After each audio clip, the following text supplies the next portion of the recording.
नमस्कार दोस्तों। तो दोस्तों आज हम इस वीडियो में डिस्कस करने वाले हैं खान सर का Bihar SSC practice set number 5। दोस्तों वीडियो को पूरा देखिएगा। अगर आप चैनल पर नए हैं तो प्लीज सब्सक्राइब कर लीजिएगा। चलिए शुरू करते हैं आज का सबसे पहला सवाल दोस्तों। तो दोस्तों आज का सबसे पहला सवाल देखिएगा। सबसे पहला सवाल कह रहा है कि मोहनजोदड़ो का शाब्दिक अर्थ क्या होता है। दोस्तों याद रखिएगा। तो मोहनजोदड़ो का शाब्दिक अर्थ होता है मृतकों का टीला। क्या हो जाएगा दोस्तों? ऑप्शन नंबर सी हो जाएगा। मोहनजोदड़ो का शाब्दिक अर्थ मृतकों का टीला होता है। दोस्तों याद रखिएगा। मोहनजोदड़ो का खोज किसने किया? दोस्तों याद रखिएगा। मोहनजोदड़ो खोज किया था राखाल दास बनर्जी ने 1922 में किए थे। मोहनजोदड़ो जो है ये दोस्तों सिंधु नदी किनारे से थे। कौन सी नदी? सिंधु नदी। मोहनजोदड़ो कहाँ स्थित थे दोस्तों? तो मोहनजोदड़ो जो है ये पाकिस्तान के सिंध प्रांत के लरकना जिले में स्थित है मोहनजोदड़ो। ठीक है, याद रखिएगा। सबसे बड़ा जो स्नानागार है वो मोहनजोदड़ो से ही प्राप्त हुआ है दोस्तों। ठीक है। अगर बात करें दोस्तों हड़प्पा के बारे में, याद रखिएगा दोस्तों। हड़प्पा खोज किसने किया था? तो दयाराम साहनी ने 1921 में किया था दोस्तों। हड़प्पा कहाँ स्थित है? तो पाकिस्तान के मांडगो मिली जिला में स्थित है। हड़प्पा जो दोस्तों ये रावी नदी किनारे स्थित है हड़प्पा। ठीक है, याद रखिएगा दोस्तों। अगर बात करते हैं दोस्तों मिस्र के बारे में, तो मिस्र एक देश दोस्तों जिसकी राजधानी होता है दोस्तों काहिरा। क्या होता है? मिस्र की राजधानी काहिरा होता है। इसको इजिप्ट भी बोलते हैं दोस्तों। ठीक है, चलिए अगला सवाल देखिएगा। सेकंड नंबर कि श्वेतांबर और दिगंबर किस धर्म से के हैं दोस्तों? ये दोस्तों जैन मत के यानी कि जैन धर्म के। याद रखिएगा। श्वेतांबर और दिगंबर जो किस धर्म के हैं? जैन धर्म। यानी जैन धर्म दो भागों में बट गया था, श्वेतांबर और दिगंबर। ठीक है दोस्तों, याद रखिएगा। अगर बात करेंगे कि जैन धर्म के प्रथम तीर्थंकर कौन थे? ऋषभदेव। जैन धर्म के 23वें तीर्थंकर पार्श्वनाथ और जैन धर्म के 24वें तीर्थंकर महावीर स्वामी। यानी जैन धर्म में टोटल 24 तीर्थंकर हुए। कितने तीर्थंकर? 24 तीर्थंकर। जैन धर्म के जो 23वें तीर्थंकर हैं पार्श्वनाथ, उनको सांपों का देवता भी कहा जाता है दोस्तों। ठीक है, याद रखिएगा। तो जैन धर्म के 24वें तीर्थंकर महावीर स्वामी का जन्म कहाँ हुआ था दोस्तों? वो वैशाली में हुआ था दोस्तों। ठीक है, याद रखिएगा। तो श्वेतांबर दिगंबर किस धर्म के थे? जैन मत के थे दोस्तों। याद रखिएगा। और बौद्ध मत के अगर बारे में बात करेंगे, बौद्ध धर्म के संस्थापक कौन थे दोस्तों? गौतम बुद्ध जो है बौद्ध धर्म के संस्थापक थे। तो बौद्ध धर्म भी दो भागों में बट गया था, हीनयान और महायान दोस्तों। याद रखिएगा, हीनयान और महायान। ठीक है। अब देखिए दोस्तों 3 नंबर सवाल कि बारदोली सत्याग्रह के प्रमुख नेता कौन थे दोस्तों? याद रखिएगा। वो थे सरदार पटेल। ठीक है, याद रखिएगा। बारदोली सत्याग्रह कहाँ हुआ था दोस्तों? ये हुआ था, याद रखिएगा, ये कब हुआ था बारदोली सत्याग्रह? ये हुआ था दोस्तों 1928 में। ठीक है। तो बारदोली के महिलाओं ने ही सरदार पटेल को सरदार की उपाधि दिया था दोस्तों। याद रखिएगा। ठीक है, याद रखिएगा दोस्तों कि लाला लाजपत राय को क्या कहा जाता है? तो लाला लाजपत राय को याद रखिएगा दोस्तों पंजाब केसरी के नाम से जाना जाता है लाला लाजपत राय को। ठीक है दोस्तों, याद रखिएगा। लाला लाजपत राय को पंजाब केसरी के नाम से जाना जाता है। अगर बात करेंगे कि जवाहरलाल नेहरू भारत के प्रधानमंत्री कब से कब तक रहे थे दोस्तों? तो जवाहरलाल नेहरू भारत के प्रथम प्रधानमंत्री थे जो 1947 से लेकर 1964 तक प्रधानमंत्री रहे थे। कौन दोस्तों? तो जवाहरलाल नेहरू भारत के प्रथम प्रधानमंत्री रहे थे। इन्होंने संविधान सभा में उद्देश्य प्रस्ताव पेश किया था 13 दिसंबर 1946 को। ठीक है, याद रखिएगा। उद्देश्य प्रस्ताव किसने पेश किया था? जवाहरलाल नेहरू ने ही पेश किए थे दोस्तों। ठीक है, याद रखिएगा। अगर बात करेंगे कि बारदोली सत्याग्रह के प्रमुख नेता कौन थे? सरदार पटेल थे। बारदोली सत्याग्रह कब हुआ था? 1928 में हुआ था दोस्तों। ठीक है, याद रखिएगा। चलिए अगला सवाल देखिएगा आपके सामने 4 नंबर सवाल दोस्तों। 4 नंबर सवाल क्या कर आपके सामने? 4 है कि खान अब्दुल गफ्फार खान को और किस नाम से जाना जाता है दोस्तों? याद रखिएगा। तो सीमांत गांधी के नाम से जाना जाता है। ठीक है, याद रखिएगा। तो खान अब्दुल गफ्फार खान को और किस नाम से जाना जाता है? तो सीमांत गांधी के नाम से भी जाना जाता है। पंजाब केसरी के नाम से किससे जाना जाता है दोस्तों? तो लाला लाजपत राय को पंजाब केसरी के नाम से जाना जाता है। ठीक है। अगर बात करेंगे कि बंगाल केसरी किसे कहा जाता है, तो बंगाल केसरी बिपिन चंद्र पाल को बंगाल केसरी कहा जाता है। बिहार का केसरी किसे कहा जाता है? जयप्रकाश नारायण को बिहार केसरी कहा जाता है दोस्तों। ठीक है, याद रखिएगा। अगला सवाल देखिएगा 5 नंबर सवाल कि निम्नलिखित में से किस गवर्नर जनरल को भारतीय प्रेस का मुक्तिदाता कहा जाता है दोस्तों? ठीक है, याद रखिएगा। तो 5 का ऑप्शन नंबर बी हो जाएगा, सर चार्ल्स मेडकॉफ को। याद रखिएगा, सर चार्ल्स मेडकॉफ को भारतीय प्रेस का मुक्तिदाता कहा जाता है। ठीक है, याद रखिएगा। अगर बात करें दोस्तों लॉर्ड विलियम बैटिंग और राजा राम मोहन राय के सहयोग से सती प्रथा को क्या कर दिया गया था? अंत कर दिया गया था दोस्तों। ठीक है, याद रखिएगा। लॉर्ड विलियम बैटिंग और किसके द्वारा दोस्तों? याद रखिएगा, राजा राम मोहन राय के द्वारा सती प्रथा को 1829 में सती प्रथा को अंत कर दिया गया था दोस्तों। सहायक संधि का जनक कैसे कहा जाता है दोस्तों? याद रखिएगा, लॉर्ड वेलेस्ली को सहायक संधि का जनक कहा जाता है दोस्तों। ठीक है, याद रखिएगा। अगर बात करेंगे दोस्तों अगला 6 नंबर सवाल देखिएगा। 6 नंबर सवाल आपके सामने दोस्तों। 6 नंबर सवाल क्या कह रहा है? ठीक है, 6 नंबर सवाल देखिएगा कि ब्रिटिश हाउस ऑफ कॉमन में सर्वप्रथम किस भारतीय ने आर्थिक निष्कासन सिद्धांत की भर्त्सना की थी दोस्तों? याद रखिएगा। तो 6 का जो ऑप्शन हो जाएगा दोस्तों ए दादा भाई नौरोजी। याद रखिएगा। तो ब्रिटिश हाउस ऑफ कॉमन में सर्वप्रथम किस भारतीय ने, तो दादा भाई नौरोजी ने आर्थिक निष्कासन सिद्धांत की भर्त्सना की थी दोस्तों। ठीक है, याद रखिए। अगला सवाल देखिएगा 7 नंबर सवाल कि प्रसिद्ध गाना सारे जहां से अच्छा रचा गया दोस्तों, किसके द्वारा रचा गया था, तो 7 का ऑप्शन नंबर बी हो जाएगा, मोहम्मद इकबाल द्वारा दोस्तों। ठीक है, याद रखिएगा। तो मोहम्मद इकबाल द्वारा सारे जहां से अच्छा रचा गया था। ठीक है, प्रसिद्ध गाना जो था सारे जहां से अच्छा किसके द्वारा, मोहम्मद इकबाल के द्वारा।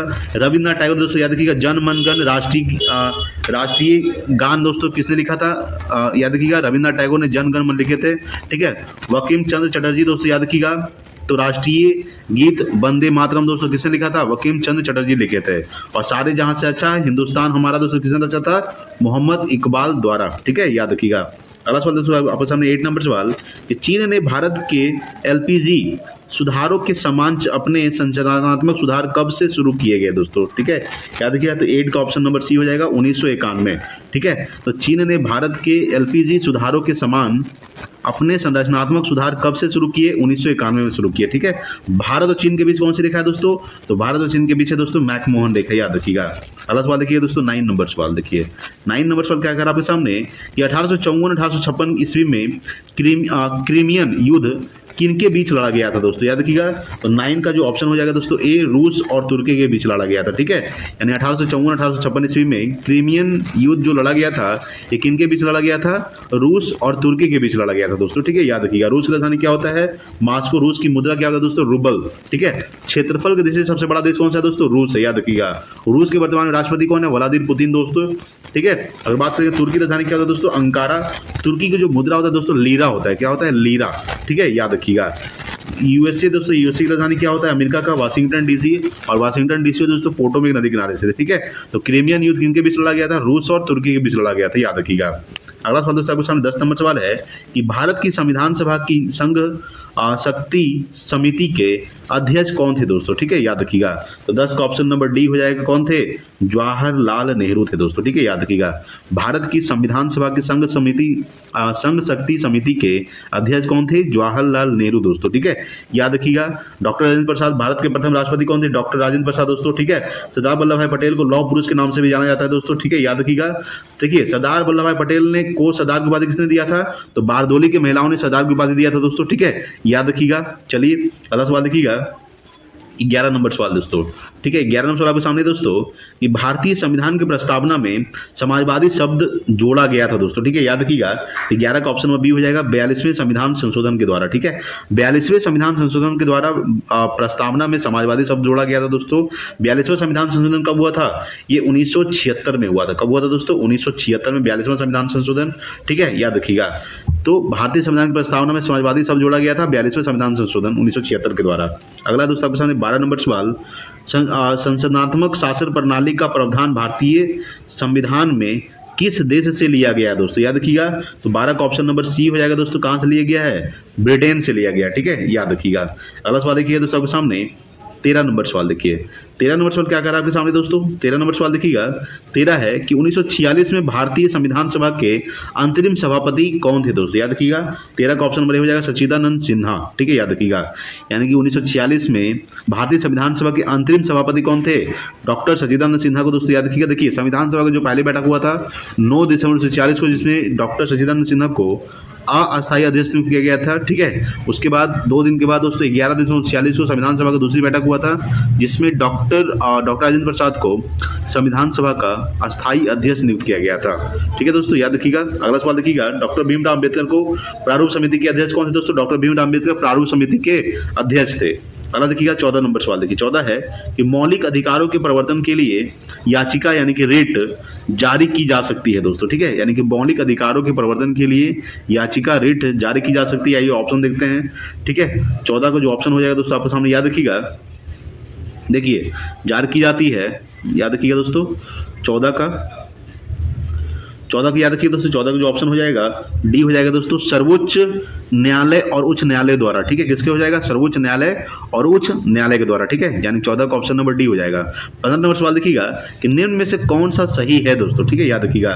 तो 15 का ऑप्शन नंबर अगर बात करेंगे कि जाकिर हुसैन भारत के पहले मुस्लिम राष्ट्रपति थे दोस्तों। ठीक है, ये भी याद रखिएगा, ऑप्शन नंबर ए सही है दोस्तों। ठीक है, ये क्या दोस्तों, ऑप्शन नंबर ए सही है। ठीक है, याद रखिएगा। देखिए यहाँ पे सवाल पूछा कि मोहम्मद हिदायतुल्लाह भारत के पहले मुस्लिम राष्ट्रपति थे, दोस्तों ये गलत है। फखरुद्दीन अली अहमद भारत के पहले मुस्लिम राष्ट्रपति थे, दोस्तों ये गलत है। एपीजे अब्दुल कलाम भारत के पहले मुस्लिम राष्ट्रपति थे, दोस्तों ये भी गलत है। यानी डॉक्टर जाकिर हुसैन जो थे ये भारत के पहले मुस्लिम राष्ट्रपति थे, ये बिल्कुल सही है दोस्तों। ठीक है, 15 का ऑप्शन नंबर ए हो जाएगा। चलिए अगला देते हैं 16 नंबर सवाल।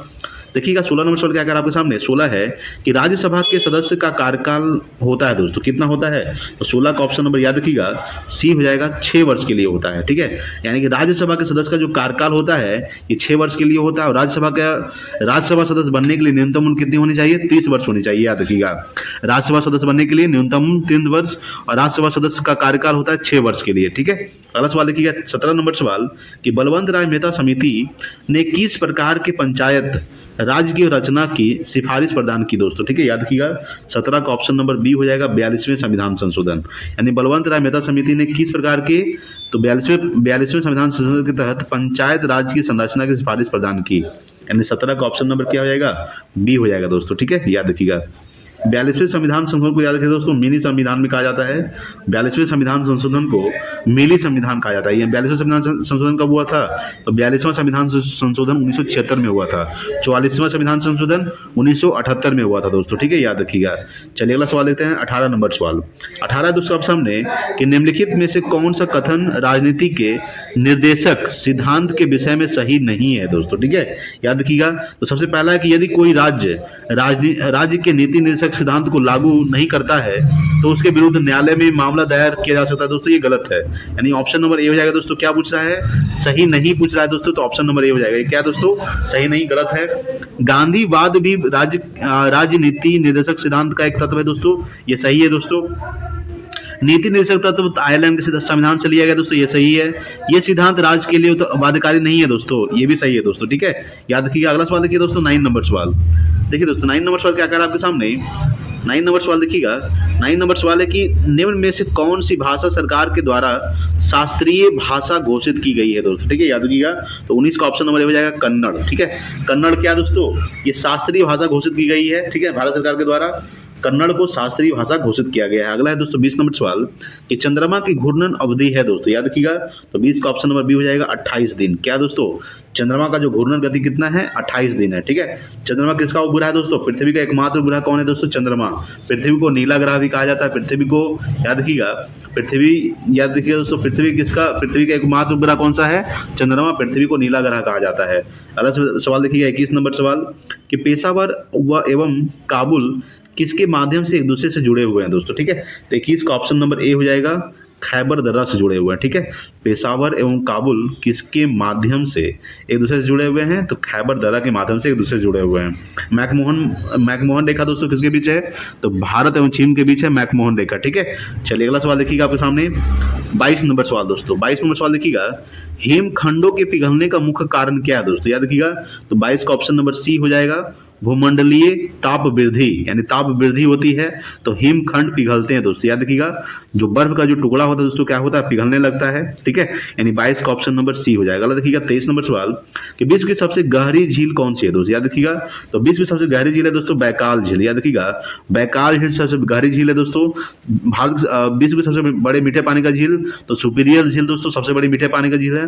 और सबसे बड़ी झील के बारे में बात करें तो कैप्सियन सागर जो दोस्तों सबसे बड़ी है।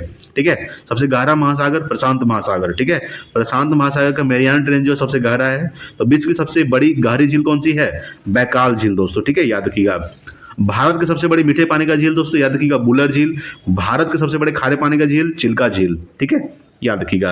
अब देखिए दोस्तों 24 नंबर सवाल कि दक्षिण अमेरिका की सबसे लंबी नदी है दोस्तों, याद रखिएगा। तो 24 का ऑप्शन नंबर बी हो जाएगा अमेजन नदी। ठीक है, अमेजन नदी जो दोस्तों ये दक्षिण अमेरिका की सबसे लंबी नदी है, अमेजन नदी। अगला सवाल देखिएगा 25 नंबर सवाल देखिए दोस्तों। 25 नंबर सवाल क्या आ रहा है, इग्लू क्या है दोस्तों। ठीक है, इग्लू क्या है, तो ये है दोस्तों गुंबद के आकार का एक घर या झोपड़ी जो कठोर बर्फ की सिल्ली से बनाया जाता है, जिसमें एस्कीमो रहते हैं। यानी कि ऑप्शन नंबर क्या हो जाएगा, सी हो जाएगा दोस्तों। ठीक है, चलिए अगला सवाल देखिएगा 26 नंबर सवाल देखिए। 26 नंबर सवाल क्या कह रहा है आपके सामने देखिएगा। ठीक है। 26 है दोस्तों कि कर्क रेखा किस राज्य से होकर नहीं गुजरती है दोस्तों, याद रखिएगा। तो कर्क रेखा है दोस्तों, याद रखिएगा, कर्क रेखा किस राज्य से होकर नहीं गुजरती है? ऑप्शन नंबर सी हो जाएगा दोस्तों, ओडिशा से होकर नहीं गुजरती है। ठीक है। कर्क रेखा भारत के 8 राज्यों से गुजरती है। कौन कौन सा? गुजरात, राजस्थान, मध्य प्रदेश, छत्तीसगढ़, झारखंड, पश्चिम बंगाल, त्रिपुरा और मिजोरम दोस्तों। टोटल याद रखिए कर्क रेखा भारत के 8 राज्यों से गुजरती है। कर्क रेखा जो है दोस्तों, कर्क रेखा माही नदी को 2 बार काटती है, याद रखिएगा। कर्क रेखा माही नदी को 2 बार काटती है। मकर रेखा लिम्पोपो नदी को 2 बार काटती है। और भूमध्य रेखा जो दोस्तों ये कांगो नदी को 2 बार काटती है। तो कर्क रेखा भारत के 8 राज्य गुजरती है, जिसमें से ओडिशा नहीं है दोस्तों, यानी कि ऑप्शन नंबर सी हो जाएगा। राजस्थान से वो गुजरती है, छत्तीसगढ़ से भी होकर गुजरती है और त्रिपुरा से भी होकर गुजरती है। अगला सवाल देखिएगा 27 नंबर कि भारतीय मानक समय प्रधान मेरिडियन पर आधारित कहां से गुजरती है दोस्तों, याद रखिएगा।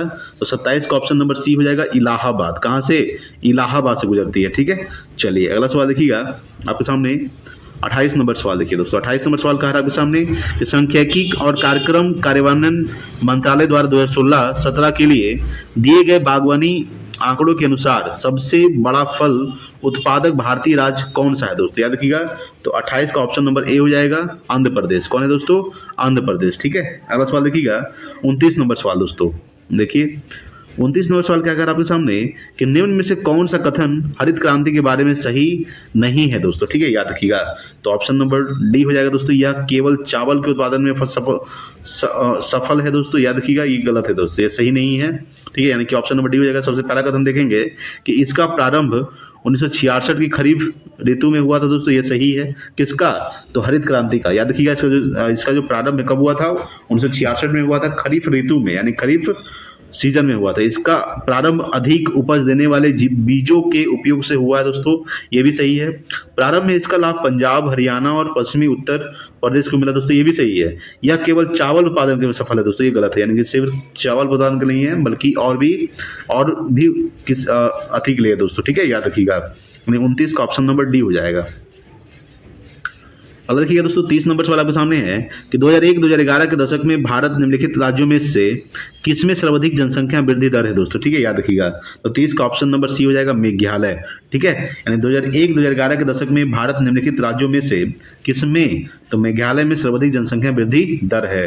ठीक है। अगला देखिएगा 31 नंबर सवाल कि निम्न में से किसके कारण राष्ट्रीय आय की चक्राकार प्रवाह का आकार घटता है? 31 का जो ऑप्शन हो जाएगा दोस्तों, डी हो जाएगा, आयत। ठीक है, आयात, याद रखिएगा। निम्न में से किसके कारण? तो आयात के कारण राष्ट्रीय आय के चक्राकार प्रवाह का आकार क्या होता है दोस्तों? घटता है। ठीक है। अब देखिएगा 32 दोस्तों के सामने कि कौटिल्य के अर्थशास्त्र के अनुसार निम्नलिखित में से कौन राज्य के करों की वसूली के लिए जिम्मेदार था दोस्तों, ठीक है, याद रखिएगा। तो 32 का ऑप्शन नंबर क्या हो जाएगा, डी, नागरिक। क्या हो जाएगा दोस्तों? नागरिक। ठीक है। अब देखिएगा 33 दोस्तों, 33 है कि गालिब थे। गालिब क्या थे दोस्तों? 33 का ऑप्शन नंबर ए हो जाएगा, गालिब क्या थे? कवि थे, याद रखिएगा। 33 का ऑप्शन नंबर ए हो जाएगा दोस्तों। अगला देखिएगा 34 नंबर सवाल कि भारत का जीव मंडल रिजर्व नंदा देवी यूनेस्को किस राज्य में स्थित है दोस्तों, याद रखिएगा। तो 34 का ऑप्शन नंबर ए हो जाएगा, उत्तराखंड में स्थित है। ठीक है, याद रखिएगा, नंदा देवी जो है दोस्तों किस राज्य में स्थित है? उत्तराखंड में स्थित है दोस्तों, ठीक है, याद रखिएगा। अगला सवाल देखिए दोस्तों, याद रखिए दोस्तों कि यूनेस्को का स्थापना कब हुआ था दोस्तों? यूनेस्को का स्थापना 1945 में हुआ था। कब हुआ था? 1945 में। यूनेस्को का जो मुख्यालय स्थित है, ये स्थित है दोस्तों फ्रांस की राजधानी पेरिस में। ठीक है। चलिए अगला सवाल देखिएगा आपके सामने 35 नंबर। तो 35 है दोस्तों आपके सामने कि अंतर्राष्ट्रीय मजदूर दिवस कब मनाया जाता है दोस्तों, ठीक है। 1 मई को क्या मनाया जाता है? अंतर्राष्ट्रीय मजदूर दिवस दोस्तों, ठीक है, 1 मई को अंतर्राष्ट्रीय मजदूर दिवस, यानी 35 का ऑप्शन नंबर बी हो जाएगा। अलग 36 नंबर सवाल कि कौन सा कथक घराना उस नृत्य शैली के आध्यात्मिक पहलुओं पर अधिक ध्यान देता है दोस्तों, ठीक है, यानी 36 का ऑप्शन नंबर सी हो जाएगा, लखनऊ, याद रखिएगा। यानी कौन सा कथक घराना? तो लखनऊ कथक घराना जो है उस नृत्य शैली के आध्यात्मिक पहलुओं पर अधिक ध्यान देता है, यानी 36 का ऑप्शन नंबर सी हो जाएगा। अगला देखिएगा 37 नंबर सवाल कि उस वैज्ञानिक का नाम बताएं जिसने प्रथम बार टीके की खोज किया था दोस्तों, ठीक है। तो 37 का ऑप्शन नंबर सी हो जाएगा, एडवर्ड जेनर ने, याद रखिएगा दोस्तों, टीके की खोज किया था दोस्तों एडवर्ड जेनर ने, ठीक है। चेचक के टीके की खोज किसने किया था? एडवर्ड जेनर ने। लुई पास्चर ने क्या किया था दोस्तों? रेबीज के टीके की खोज किसने किया था? लुई पास्चर ने रेबीज के टीके की खोज किया था दोस्तों, ठीक है। याद रखिए दोस्तों, पेनिसिलिन की खोज किसने किया था? अलेक्जेंडर फ्लेमिंग ने, ठीक है, अलेक्जेंडर फ्लेमिंग ने पेनिसिलिन की खोज किया था दोस्तों, ठीक है, याद रखिएगा। अगला सवाल देखिए दोस्तों आपके सामने 38 नंबर सवाल 38 है, कोशिका भित्ति कोशिका में अनुपस्थित होती है। याद रखिएगा, कोशिका भित्ति कोशिका में अनुपस्थित होती है, यानी कि 38 का ऑप्शन नंबर बी हो जाएगा, जंतु। ठीक है, याद रखिएगा कि कोशिका भित्ति कोशिका में जंतु कोशिका अनुपस्थित होती है दोस्तों, यानी कि 38 का ऑप्शन नंबर बी हो जाएगा, कोशिका भित्ति जंतु कोशिका में अनुपस्थित होती है। ठीक है, कवक का अध्ययन क्या कहलाता है दोस्तों? तो कवक का अध्ययन कहलाता है माइकोलॉजी। ठीक है, याद रखिएगा। अगर रखिएगा 39 नंबर सवाल की उपास्थि एक संयोजी उत्तक है दोस्तों। ठीक है, 39 का ऑप्शन नंबर सी हो जाएगा, कोमल। ठीक है, उपास्थि एक कोमल संयोजी उत्तक है। क्या है? एक कोमल संयोजी उत्तक है दोस्तों, उपास्थि। याद रखिएगा। अगला सवाल देखिएगा 40 नंबर सवाल कि मनुष्यों में पित्त का उत्पादन किस अंग में होता है दोस्तों? तो 40 का ऑप्शन नंबर सी हो जाएगा, जिगर में होता है। ठीक है, याद रखिएगा। यानी क्या बोल रहे हैं कि मनुष्यों में, ठीक है, मनुष्यों में पित्त का जो उत्पादन होता है किस अंग में होता है? जिगर। अगला देखिएगा 41, रुधिर परिसंचन तंत्र की खोज किसने की थी दोस्तों? ठीक है, याद रखिएगा। 43 का ऑप्शन नंबर सी हो जाएगा, विलियम हार्वे ने किया था। किसने किए थे? William Harvey. यानी कि रुधिर परिसंचन तंत्र का खोज किसने किया था? विलियम हार्वे ने किए थे। ठीक है, चलिए। डबल हेलिक्स मॉडल किसने दिया था? वाटसन एवं क्रिक ने। डबल हेलिक्स मॉडल किसने दिया था? वाटसन और क्रिक ने दिए थे। ठीक है, अगला देखिएगा दोस्तों 42 नंबर सवाल देखिए। ठीक है, 42 नंबर सवाल देखिएगा क्या कह रहा है आपके सामने। 42 है दोस्तों, 42 कह रहा है कि गले के उदर तलीय मध्य रेखा पर चपटी हड्डी का नाम बताइए दोस्तों। क्या होगा? तो 42 का ऑप्शन नंबर डी हो जाएगा दोस्तों, ब्रस्ट बोन। ठीक है, ब्रस्ट बोन, यानी गले के उदर तलीय मध्य रेखा पर चपटी हड्डी का नाम बताइए, तो ब्रस्ट बोन। ठीक है, याद रखिएगा। अगला सवाल देखिएगा 43 नंबर कि निम्नलिखित में से कौन सा आपको एक व्युत्क्रम वर्ग बनाने देता है जो एक आधार वर्ग से अधिक विशेषताओं को अनुवांशिक रूप से प्राप्त करता है दोस्तों। ठीक है, याद रखिएगा। तो 43 का ऑप्शन नंबर बी हो जाएगा दोस्तों, बहु इनहेरिटेंस। ठीक है, बहु इनहेरिटेंस, यानी कि 43 का ऑप्शन नंबर बी हो जाएगा। देखिए अगला 44 नंबर सवाल देखिएगा। 44 दोस्तों सामने कि पोलियो तथा चेचक की बीमारियों के होने का कारण है दोस्तों। याद रखिएगा, तो पोलियो तथा चेचक की बीमारियों के होने का कारण क्या है दोस्तों? 44 का ऑप्शन नंबर सी हो जाएगा दोस्तों, विषाणु। ठीक है, याद रखिएगा। पोलियो तथा चेचक की बीमारी होने का कारण क्या है दोस्तों? विषाणु। 44 का ऑप्शन नंबर सी हो जाएगा। अगला देखिएगा 45 नंबर कि वह पादप है जिसमें बीज फलों के भीतर होते हैं। ठीक है, वह पादप है, वह पादप कौन सा है दोस्तों जिसमें बीज जो होते हैं वो फलों के भीतर होते हैं? तो 45 का ऑप्शन नंबर ए हो जाएगा, एंजियोस्पर्म। ठीक है, क्या होगा? एंजियोस्पर्म। 45 का ऑप्शन नंबर ए हो जाएगा। तो देखिए 46 नंबर सवाल, क्वासियोकर बीमारी किस की कमी के कारण होती है दोस्तों? याद रखिएगा, 46 का ऑप्शन नंबर सी हो जाएगा, प्रोटीन की कमी के कारण। ठीक है, क्वासियोकर जो होता है दोस्तों बीमारी, ये किसकी कमी के कारण होती है? तो प्रोटीन की कमी के कारण होती है। 46 का ऑप्शन नंबर सी हो जाएगा। अगर देखिएगा दोस्तों 47 नंबर सवाल आपके सामने है। 47 है दोस्तों कि ऊपरी वायुमंडल की ओजोन परत निम्न में से मुख्यतः किसके द्वारा नष्ट हो रही है दोस्तों? ठीक है, याद रखिएगा। तो 47 का ऑप्शन नंबर बी हो जाएगा दोस्तों, क्लोरोफ्लोरोकार्बन के कारण, यानी कि ऑप्शन नंबर बी। ठीक है, ऊपरी वायुमंडल की ओजोन परत निम्न में से किसके कारण नष्ट हो रही है? क्लोरोफ्लोरोकार्बन के कारण। अगला देखिएगा 48 नंबर सवाल कि भार का एसआई मात्रक क्या होता है दोस्तों? तो भार का जो एसआई मात्रक होता है दोस्तों न्यूटन। क्या होता है? न्यूटन जो होता है ये भार का एसआई मात्रक होता है। दूरी का एसआई मात्रक पार्सेक होता है दोस्तों। क्या होता है? पार्सेक। ठीक है, याद रखिएगा। अगला देखिएगा 49 नंबर सवाल आपके सामने है। 49 है दोस्तों कि स्थिर गति के साथ वृत्ताकार पथ में चल रही वस्तु का त्वरण होता है दोस्तों। क्या होता है? 49 का ऑप्शन नंबर चर त्वरण होता है। कौन सा होता है? चर त्वरण। 49 का ऑप्शन नंबर ए। अब देखिएगा 50 नंबर सवाल कि कोई स्थिर बल किसी वस्तु पर 100 सेकेंड के लिए काम कर रहा है जो वेग का मान 18 किलोमीटर प्रति घंटा से 36 किलोमीटर प्रति घंटा कर देता है। बल का मान क्या हो दोस्तों? इसको आप लोग सॉल्व कर लीजिएगा। इसका जो आंसर आएगा दोस्तों ऑप्शन नंबर सी हो जाएगा, 0.05 न्यूटन, यानी 50 का ऑप्शन नंबर डी हो जाएगा। अब देखिए दोस्तों 51 नंबर सवाल। 51 आपके सामने है कि बैगनी रंग के प्रकाश की तरंगदैर्घ्य लगभग होता है दोस्तों। ठीक है, याद रखिएगा। तो 51 का ऑप्शन नंबर सी हो जाएगा, 455 पर पावर माइनस 390 nm होता है दोस्तों। ठीक है, 51 का ऑप्शन नंबर सी। अगला देखिएगा 52 नंबर सवाल कि तापमान बढ़ने पर ध्वनि पर क्या प्रभाव पड़ता है दोस्तों? याद रखिएगा।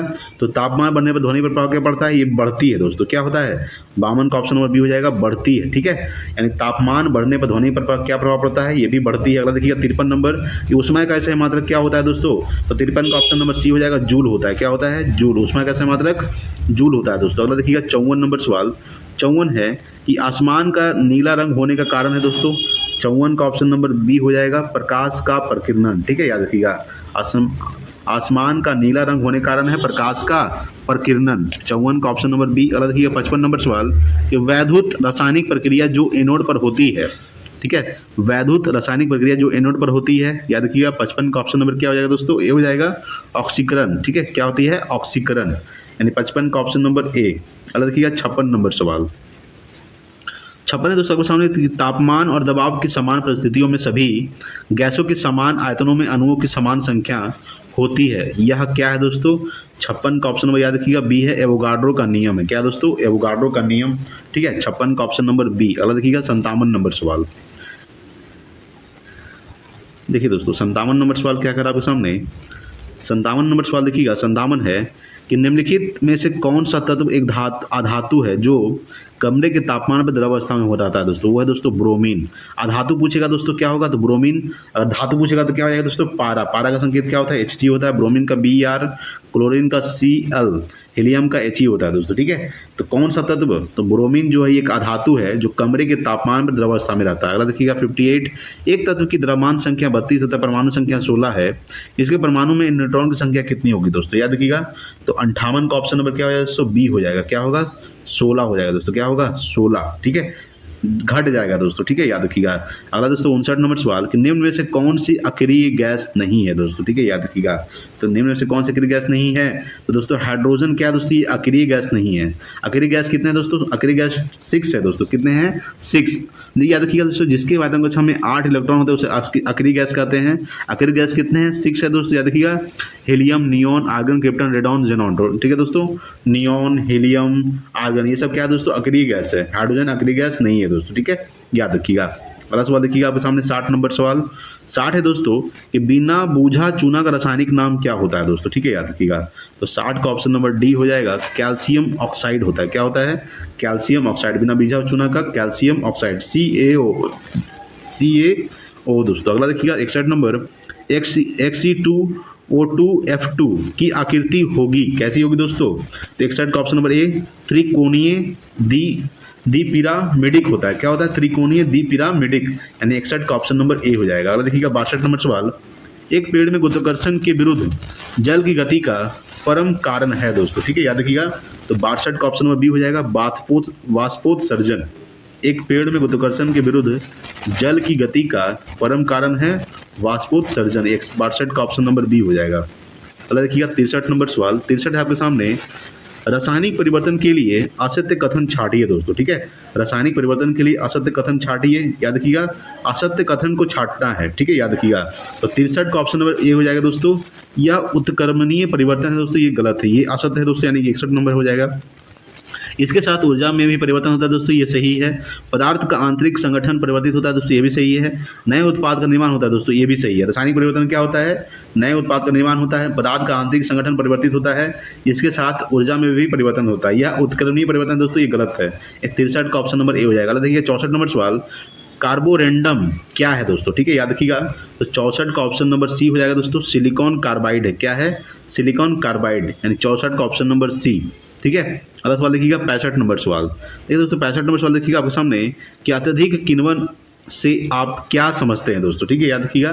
तो 65 का ऑप्शन नंबर डी हो जाएगा, यह अवशिष्ट जल में ईंधन के रूप में हाइड्रोजन उत्पन्न करने की पद्धति है, यानी ऑप्शन नंबर डी किसका, 65 का। ठीक है, चलिए दोस्तों 66 नंबर सवाल। 66 आपके सामने क्या कर रहा है कि नीली क्रांति से संबंधित है दोस्तों, याद रखिएगा। 66 का ऑप्शन नंबर डी हो जाएगा दोस्तों, मछली। ठीक है, नीली क्रांति जो दोस्तों ये मछली से संबंधित, किससे संबंधित है, मछली से। ठीक है, चलिए देखते हैं दोस्तों अगला सवाल। देखिएगा अगला आपके सामने 67 है कि बुध को ज्ञानोदय की प्राप्ति कहाँ हुई थी दोस्तों, याद रखिएगा। तो 67 का ऑप्शन नंबर ए हो जाएगा, बोध गया में, यानी बुध को ज्ञान की प्राप्ति कहाँ हुआ था, बोध गया के निरंजना नदी किनारे। ठीक है, बोध गया में पीपल वृक्ष के नीचे निरंजना नदी किनारे गौतम बुद्ध को ज्ञान की प्राप्ति हुआ था दोस्तों, याद रखिएगा। प्रथम बौद्ध संगीति कहाँ हुआ था, राजगिरी में। द्वितीय बौद्ध संगीति वैशाली में हुआ था दोस्तों। तृतीय जो बौद्ध संगीति हुआ था वो पाटलिपुत्र में हुआ था। चतुर्थ बौद्ध संगीति कुंडलवन कश्मीर में हुआ था दोस्तों। ठीक है, याद रखिएगा। बुद्ध का जन्म कब हुआ था दोस्तों, गौतम बुद्ध का जन्म हुआ था 563 ईसा पूर्व में, उनका मृत्यु हुआ था 483 ईसा पूर्व में। ठीक है, उनका जो जन्म हुआ था दोस्तों लुम्बिनी नामक स्थान पे हुआ था जो नेपाल में पड़ता है दोस्तों। उनका जो मृत्यु हुआ था कुशीनगर में हुआ था 483 ईसा पूर्व में। याद रखिएगा दोस्तों 80 वर्ष की अवस्था में उनका देहांत हो गया था गौतम बुद्ध के बचपन का नाम सिद्धार्थ था। ठीक है, उनका एक बेटा भी था जिसका नाम था दोस्तों राहुल। याद रखिएगा। तो गौतम बुद्ध को बोधगया में ज्ञान की प्राप्ति हुआ था। ठीक है, याद रखिएगा। लुम्बिनी में उनका जन्म हुआ था दोस्तों। ठीक है, याद रखिएगा दोस्तों। अगला सवाल देखिएगा आपके सामने 68 कि बिहार में निम्नलिखित में से किस स्थान पर पहली बार चाय बागानों की स्थापना की गई दोस्तों। ठीक है, तो 68 का ऑप्शन नंबर ए हो जाएगा, ठाकुरगंज में किया गया। कहाँ किया गया? ठाकुरगंज। 68 का ऑप्शन नंबर ए। अगला सवाल आपके सामने 69 नंबर सवाल। 69 आपके सामने है कि निम्नलिखित में से कौन मध्य प्रदेश का पहला सौर शहर बनेगा दोस्तों। याद रखिएगा। तो 69 का ऑप्शन नंबर डी हो जाएगा, सांची। ठीक है, यानी कि निम्नलिखित में से कौन, तो सांची जो है ये मध्य प्रदेश का पहला सौर शहर बनेगा। 69 का ऑप्शन नंबर डी। सांची कहाँ है दोस्तों? ये मध्य प्रदेश में स्थित है। याद रखिएगा। अगला तो 70 नंबर सवाल देखिएगा, पीसोडोनोफिस कलिंगा नामक ईएल की एक नई प्रजाति किस राज्य में खोजी गई है? ठीक है, याद रखिएगा। तो 70 का ऑप्शन नंबर डी हो जाएगा, ओडिशा में खोजी गई। कहाँ खोजी गई है? ओडिशा। ठीक है, पीसोडोनोफिस कलिंगा नामक ईल की एक नई प्रजाति किस राज्य में खोजी गई है? ओडिशा में खोजा गया। ओडिशा का स्थापना 1 अप्रैल 1936 को हुआ था। याद रखिएगा दोस्तों। अगला सवाल देखिएगा 71 नंबर है कि प्रथम पंचवर्षीय योजना किस मॉडल पर आधारित थी दोस्तों। 71 का ऑप्शन नंबर याद रखिएगा, बी, हेरोल्ड डोमर मॉडल। ठीक है, याद रखिएगा कि प्रथम पंचवर्षीय योजना का कब से कब तक हुआ था दोस्तों। याद रखिएगा 1951 से लेकर 1956 तक प्रथम पंचवर्षीय योजना है। ये जो आधारित था किस मॉडल पर आधारित था? तो हेरोल्ड डोमर मॉडल पर आधारित था दोस्तों प्रथम पंचवर्षीय योजना। ठीक है, चलिए अगला सवाल देखिएगा आपके सामने 72 है दोस्तों कि जालियांवाला बाग हत्याकांड के विरोध का प्रत्यक्ष परिणाम है दोस्तों। क्या है? आइए ऑप्शन देखते हैं। ठीक है, वैसे जालियांवाला बाग हत्याकांड कब हुआ था? 13 अप्रैल 1919 को हुआ था दोस्तों। याद रखिएगा। कहाँ हुआ था? अमृतसर पंजाब में हुआ था दोस्तों। ठीक है, याद रखिएगा। जालियांवाला जिसमें हजारों लोग मारे गए थे। गोली चलाने का आदेश किसने दिया था? जनरल ओडायर ने गोली चलाने का आदेश दिए थे। ठीक है, जनरल ओडायर को गोली किसने मारा था दोस्तों? तो उधम सिंह मारा था लंदन जाकर। याद रखिएगा। ठीक है, इसका आंसर क्या हो जाएगा दोस्तों? ऑप्शन नंबर याद रखिएगा, यानी कि ऑप्शन नंबर क्या हो जाएगा दोस्तों? 72 का याद रखिए दोस्तों, क्या हो जाएगा? बी हो जाएगा, रॉलेट एक्ट। क्या हो जाएगा दोस्तों? रॉलेट एक्ट अधिनियम, यानी 1919 में हुआ था रॉलेट एक्ट अधिनियम। रॉलेट एक्ट को क्या कहा जाता है दोस्तों? इससे काला कानून भी कहा जाता है। ठीक है, रॉलेट एक्ट को बिना अपील, बिना दलील या बिना वकील का कानून कहा जाता है रॉलेट एक्ट को। याद रखिएगा। मार्ले मिंटो सुधार कब हुआ था दोस्तों? ये 1909 में हुआ था। याद रखिएगा। मॉन्टेग्यू जेम्सफोर्ड सुधार अधिनियम कब हुआ था दोस्तों? ये 1919 में हुआ था। ठीक है, याद रखिएगा दोस्तों। अगला देखिए 73 नंबर सवाल कि भारतीय संविधान के गणतांत्रिक होने का कारण क्या है दोस्तों। ठीक है, तो 73 का ऑप्शन नंबर क्या हो जाएगा दोस्तों? डी हो जाएगा। याद रखिएगा। इसमें क्या है दोस्तों? निर्वाचित संसद का प्रावधान शामिल है। ठीक है, ऑप्शन नंबर डी हो जाएगा। इसमें क्या है? निर्वाचित संसद का प्रावधान शामिल है दोस्तों। ठीक है, चलिए अगला सवाल देखिएगा 74 नंबर।